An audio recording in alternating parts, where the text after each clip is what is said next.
When we woke up a few hours ago, Dimakatso, we were still hearing that Nehawu has rejected the offer. The Public Service Association, Servants Association, PSA, are accepting it. But now things this morning we're hearing a little bit different. Well, Braden, given that the Public Servants Association is a majority union at Sars, it was really game over for Nehawu when the PSA signed. You'd recall that they had said last week, both unions had said that they would consider an 8% offer. The only thing that they differed on was the term of that offer. The unions wanted a single term and the employer was offering a 3-year term. So as it turned out yesterday, Sars, or rather over the weekend, when they were meeting as of Friday, Sars put on the table, a 2% plus inflation for the second and third year, and that was attractive to the PSA. And when the PSA is signed, because they are the majority, really Nehawu are in the corner. There's no room for them to maneuver, and I don't see them getting a better deal even if they try to hold out.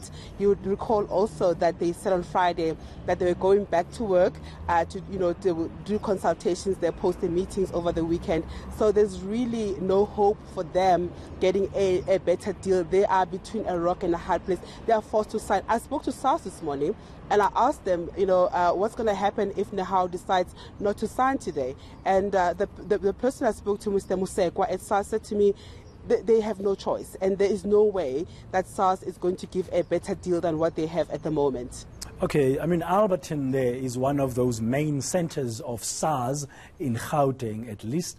And when you got there this morning, and as you are there now, does it look like it's back to business? It's business as usual?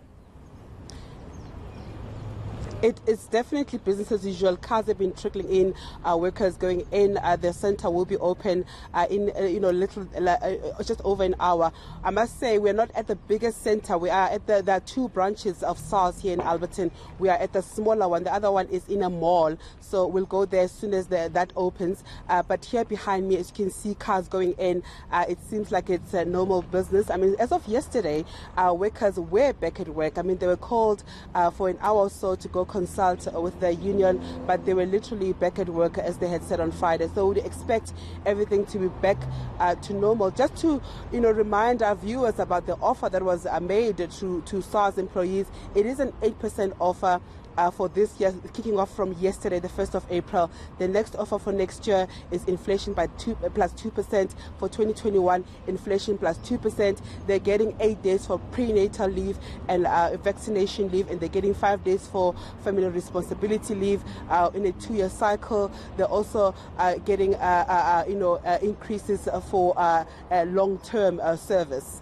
I'm sure SARS will be relieved it has managed to sort out this labor dispute at the beginning of a new financial year, and having seen the results of the shortfall of a number of billions of rand that they could not bring in last year, I'm sure they're looking forward now to getting back to work and rolling up their sleeves and do the collections. Absolutely, but as you recall, that shortfall, Braden, we had already expected it at the February budget. The minister had said, in fact, last year had said that SARS was going to have a 14 billion rand shortfall. They confirmed that yesterday. Those were preliminary figures. We are expecting the final figures to be released mid-April. I don't suspect that there will be much differences. They just need to be audited.